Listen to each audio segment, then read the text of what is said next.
नमस्कार मित्रांनो, आदेश बांदेकर आणि सुचित्रा बांदेकर यांचा मुलगा सोहम बांदेकर हा अभिनेत्री पूजा बिरारीसोबत नुकताच लग्नबंधनात अडकला.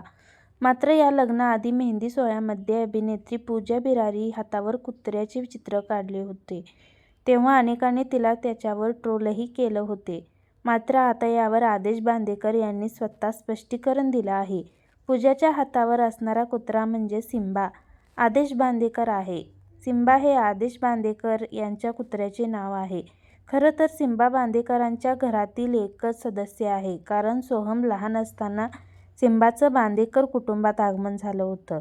आता तो 17 वर्षाचा आहे. थोडा थकला असल्याने त्याला चालायला फारसं जमत नाही, पण घरात त्याची खूपच काळजी घेतली जाते. सोहमच्या बेडवरच त्याला झोपायचं असं. सोहमच्या लग्नातही सिम्बाला आणायची इच्छा सोहमने व्यक्त केली होती.